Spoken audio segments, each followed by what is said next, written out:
Bismillahirrahmanirrahim. Assalamualaikum warahmatullahi wabarakatuh. Bismillah, alhamdulillah, wassalatu wassalamu ala rasulillah wa ala alihi wa ashabihi wa man wala ba'du. Puji syukur hanya milik Allah, salawat dan salam semoga tercurah limpah Rasulullah sallallahu alaihi wasallam. Hadirin kaum muslimin yang dimuliakan Allah, kita lanjutkan ke surah Al-Baqarah di ayat yang ke-93. Allah berfirman, A'udzubillahi minasyaitonir rajim. Bismillahirrahmanirrahim. Wa idza akhadna mitsaqakum wa rafa'na fawqakum khudhu ma atainakum bi quwwatin wasma'u qalu sami'na wa 'asayna wa ushribu fi qulubihim al-ajla bi kufrihim wa bi'sa ma ya'muru bihi imanukum in kuntum mu'minin. Wa idza akhadna, dan ketika kami mengambil janji, kami mengambil mitsaqakum janji, mengambil janji siapa? Kaum Bani Israel. Wa rafa'na, dan kami angkat fawqakum, di atas kalian, atur, gunung. Jadi ketika ngambil janji sama seperti sumpah ya. Sumpah pakai Quran ya? Pakai Quran. Demi Allah saya bersumpah, semua pejabat yang dilantik kan begitu ya. Tanpa kecuali yang non itu tanpa Quran. Ini kan pakai Quran ya, yang muslim itu. Ya Quran. Ini juga sama. Dan janjinya kaum Bani Israel itu bukan Quran yang diangkat, tapi apa? Gunung di atasnya simpan. Itu untuk supaya mereka betul-betul memenuhi janjinya, memenuhi ucapannya itu. Khudu, nah ketika diangkat itu apa janjinya itu? Kata Allah, khudu, ambillah ma'atainakum, apa yang telah kami berikan kepada kalian, apa yang telah kami berikan kepada kalian, yaitu kitab Taurat, bikuwatin, secara kuat, teguh, secara kuat, wasma'u, dan dengarkan isinya, dengarkan kitab Taurat itu. Nah, apa janji mereka itu ketika disumpah lah ya, ketika sumpah itu. Lalu mereka berkata, kaum Bani Israel itu, sami'na, kami mendengar. Hanya kalau kita mah sami'na wa atona ya. Kalau kita mah sami'na, mendengar, wa atona, dan taat. Kalau mereka bukan, Pak. Sami'na, kami mendengar, wa asayna, dan kami durhaka. Mendengar tapi durhaka, tapi ya dosa. Wa ushribu, dan diresapkan fi qulubihim, dalam hati mereka, al-ijla, kecintaan terhadap anak sapi.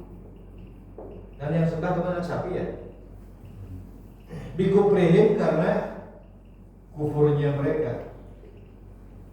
Qul, katakan kepada mereka, bi, sama, sangat buruk ya, sangat buruk ucapan dengan apa yang diucapkan oleh kaum Bani Israil. Ya murukum, apa yang diperintahkan kepada mereka, bihi, perbuatannya itu, imanukum, iman mereka, in kuntum mu'minin, jika kalian termasuk orang yang beriman. Ya kita coba untuk memahami ayat per ayat supaya ketika mendengar atau perilaku yang berbeda dengan kita itu tidak panik. Karena kenapa orang banyak panik ketika mendengar ada perbedaan, baik itu sikap, perilaku ataupun akidah, Itu karena tidak memahaminya semua ayat Al-Quran, sehingga ketika melihat orang berbeda dengan kita itu kita panik, panik seolah-olah ada hal yang baru datang, padahal itu bukan. Ada hal baru datang, ada akidah baru datang, ada ajaran baru datang. Tidak, karena kenapa orang ngomong itu? Karena ketidaktahuannya itu. Sementara seluruh ayat Al-Quran itu jumlahnya berapa ayat? Berapa? 6.200 sekian. 6.000, ya 6.000 biar tidak terjadi khilaf. Ya, istilah ya 6.000 lebih lah. 6.000 lebih.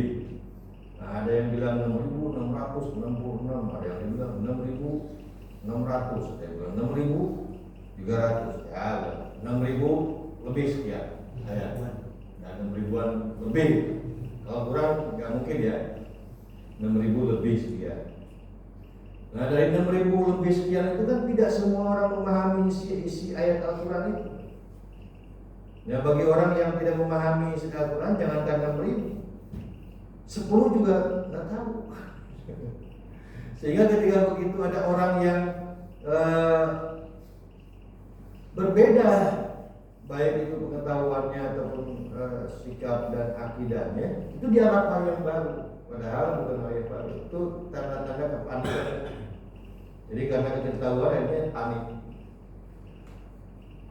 Ya, kita coba ditafsirkan. Wa idza akhadna mitsaqakum, ketika kami mengambil perjanjian darimu, jadi Allah mengambil janji dari perjanjian dengan kaum Bani Israil itu. Yashiru hadza ila mitsaqil ladzi akhadahu Allah Ta'ala ala Bani Israil. Jadi ini merujuk pada perjanjian Bani Israil di hadapan Allah ba'da najatihim min fir'auna wa talaqihim Taurat. Setelah diselamatkan dari Fir'aun dan menerima Taurat. Jadi ceritanya begini. Setelah kaum Bani Israil itu diselamatkan dari Fir'aun, dari kejaran Fir'aun itu ya, kejaran Fir'aun, setelah laut itu dibelah, kemudian mereka bisa lewat dan Fir'aun serta golongannya tenggelam, diselamatkan mereka. Nah, setelah diselamatkan itu, kemudian oleh Allah dikasih Taurat.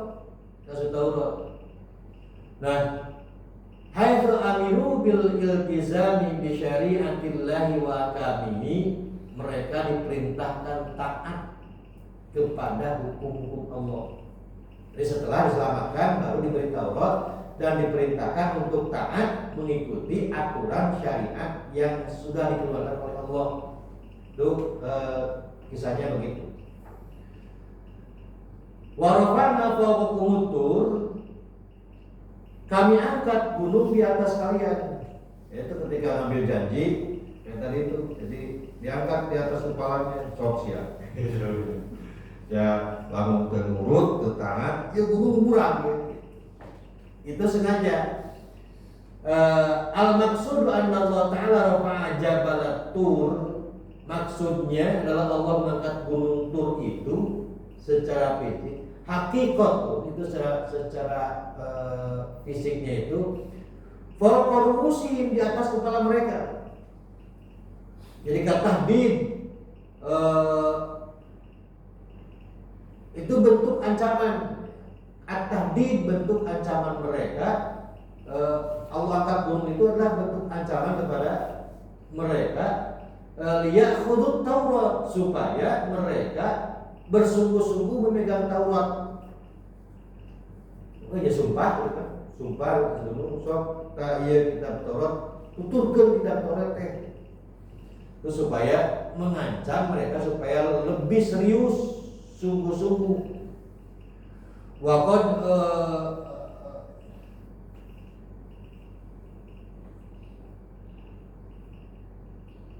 khudhu ma atainakum biquwwah, isinya itu peganglah dengan kuat apa yang kami berikan.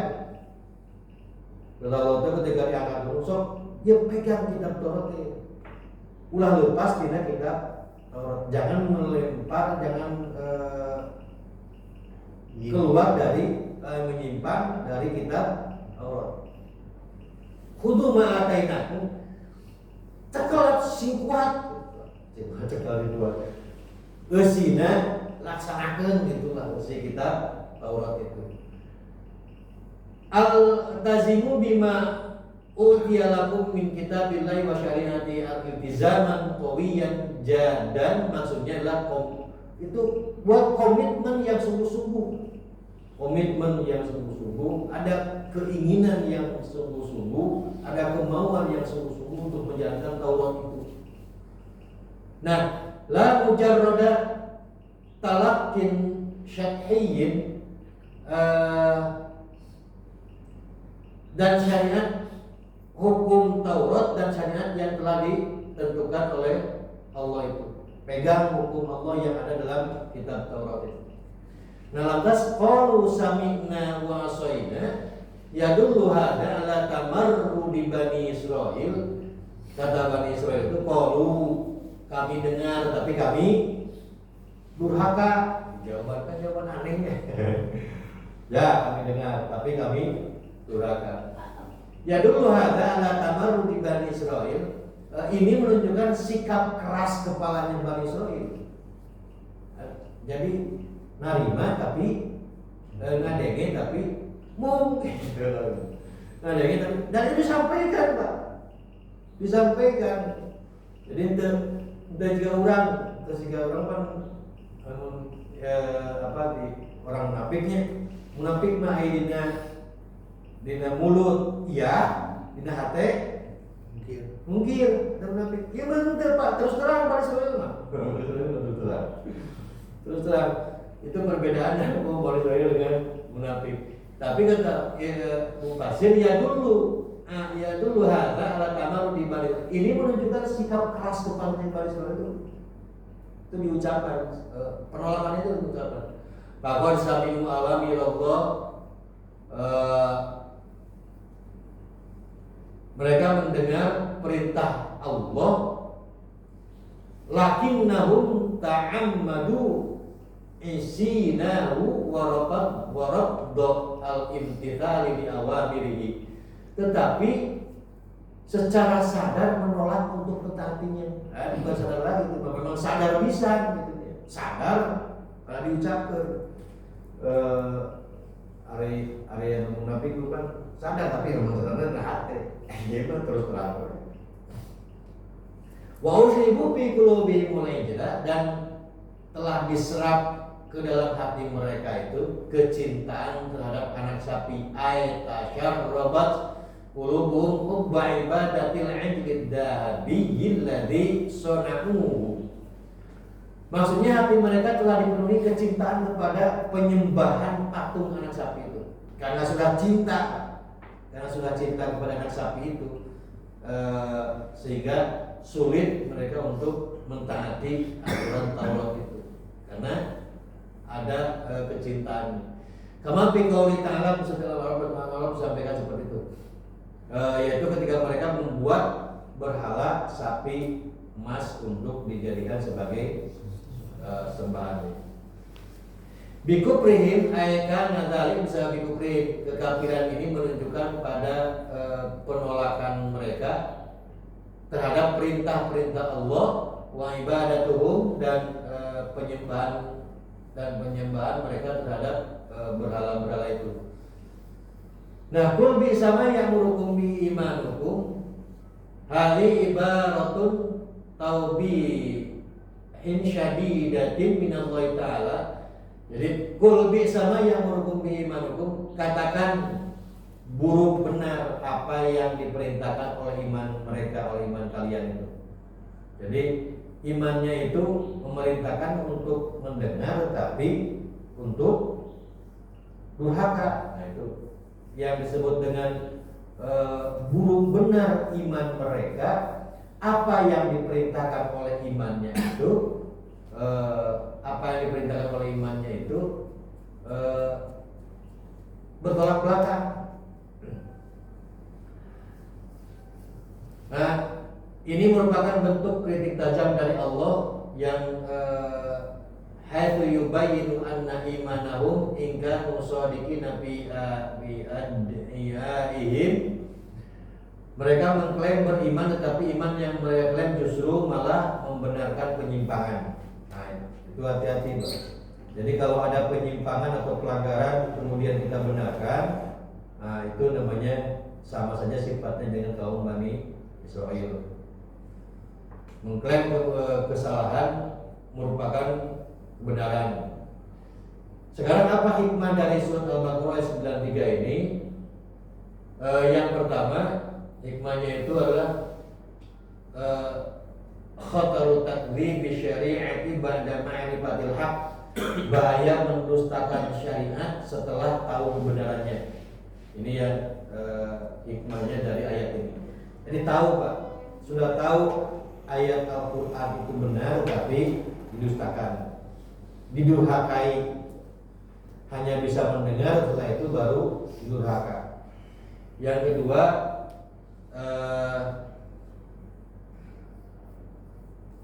at-ta'ata yajibu an takuna nabi'atun minal ikhlas la minal ikrah. Taat itu harus disertai ketulusan, bukan keterpaksaan. Jadi kalau taat kepada aturan Allah itu harus disertai dengan sebuah keikhlasan, bukan dengan keterpaksaan. Itu persis seperti sikapnya dalam ayat ini disampaikan ini. Rabbul jabari fawqa ru'usihim kana ramzan lil ikrahi. Jadi pengangkatan gunung di atas kepalanya itu merupakan simbol paksaan, Pak. Dipaksa disumpah. Nah, itu kan disumpahnya mereka supaya taat itu karena dipaksa dengan diancam dengan gunung diangkat ke atas. Kalau tidak nurut saya digebrakan gitu. Itu taat karena keterpaksaan tuh. Nah, Al-Ibrah ada pelajaran hikmah penting yang dapat diambil dari ayat ini. Yang pertama, yang kedua, at-ta'atu allati tatbu'u min qalbin mukhlisin afdalu wa abqa min at-ta'atil mabniyati 'alal khawfi faqat. Jadi ketaatan yang lahir dari hati yang ikhlas, taat yang lahir dari hati yang ikhlas itu jauh lebih bernilai daripada sekedar patuh karena takut atau karena terpaksa. Dalam ayatnya orang rek sholat ke masjid atau rek pengajian ke masjid, itu jangan ada keterpaksaan, Pak, atau jangan karena ada rasa takut. Ada keterpaksaan dari paksa orang mbah ke majikan kita ke masjid gitu. Langsung itu semua diberes gitu. Ya pabriknya, kan pabrik kemarin pernah halus ya? Ya? Kemarin halus pabrik? Acan. Bulan dipaksa pabrik ke masjid itu, ngancam bu istrinya ke masjid mau beres. Nah, tapi harus muncul dari taat, itu harus percaya dengan ketulusan, bukan karena keterpaksaan. Yang ketiga, al-hadaru min ibadati asnamil qulub. Waspada terhadap penyembahan asnamil qulub. Berhalanya hati. Berhala hati. Apa yang disebut dengan berhala hati? Ibadatahum lil ijri lam takun binaan ala dalilin. Mereka menyembah sapi bukan karena logika, bukan karena logika, bal ala hawan fil qalbi, tapi karena ada hawa nafsu yang cenderung hati yang rusak, kecenderungan ada hatinya yang rusak. Wa fil waqil mu'asir, dalam konteks era modern ini, ya tajalla dzalika fi hubbil mali wasultati wasyahawati allati tuqaddamu ala ta'atin. Ini bisa berarti kecintaan kepada fi hubbil mal, kecintaan kepada harta itu asnamil qulub, berhalanya hati. Fi hubbil mal, kecintaan terhadap harta, ya moga mobil yang rusak, pusti-pusti rusak, kecintaan kepada itu, hati-hati, itu asnamul qulub. Kemudian wasul tati wasyahwati allati tuqaddamu ala ta'atin, kekuasaan, sultan, kekuasaan, atau wasyawat, nafsu duniawi, itu asnam berhalanya hati. Yang Allah itu kodam malah ta'atin, yang bisa mengalahkan kepada ketaatan. Jadi hati-hati dengan asnamul qulub.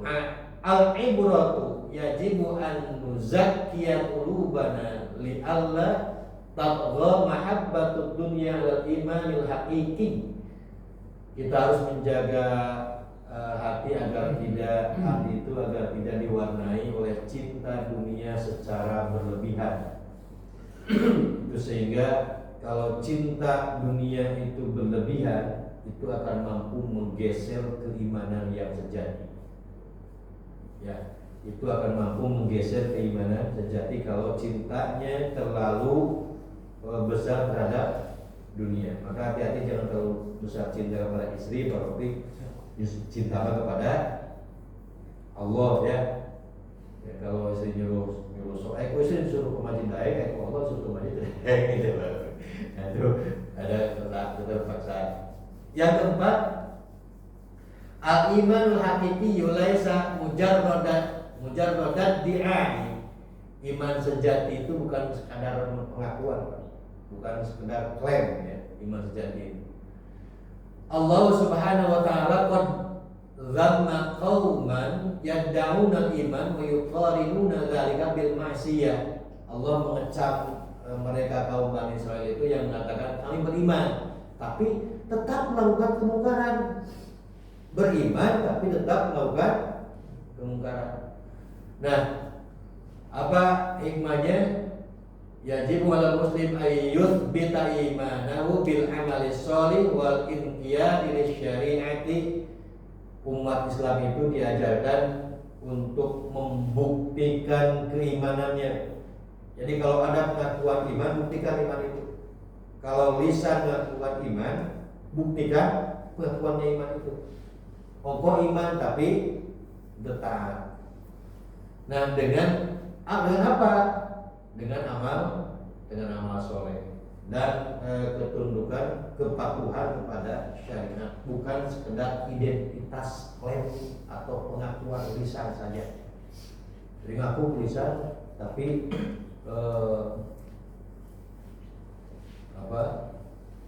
taat untuk melakukan amal soleh, itu hanya sekedar identitas saja imannya. Kalau KTP kan identitas apa? Identitas diri. Kalau hati-hati ada pengakuan iman tapi tidak melakukan ketaatan dan amal soleh, itu namanya identitas iman. Yang kelima, terakhir, at-tafakkaru fi suluki sami'na wa asaina. Jadi ada merefleksikan diri terhadap sikap sami'na wa asaina itu. Qauluhum sami'na wa asaina karena ta'biran ala sima'il jafi ghairil mudmir. Ungkapan kami dengar tapi kami durhaka adalah sindiran terhadap mereka yang mendengar ayat Allah tetapi tidak mengamalkannya. Nah, apa pelajaran yang diambil? Al-mu'minus shadiq huwallazi yuti'u ma yasma'u min awamiri rabbih la man yatajahaluha.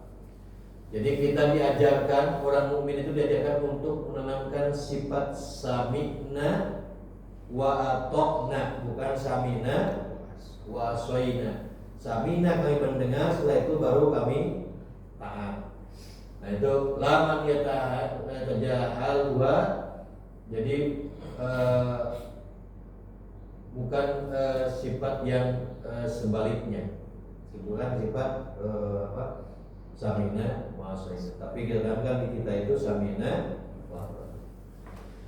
Nah, dari muslimin yang berkat Allah saja disampaikan untuk ayat yang surat Al-Baqarah ayat yang 93, mudah-mudahan ada manfaatnya buat kita. Jangan terlalu panik dengan hal-hal yang baru ya, apalagi di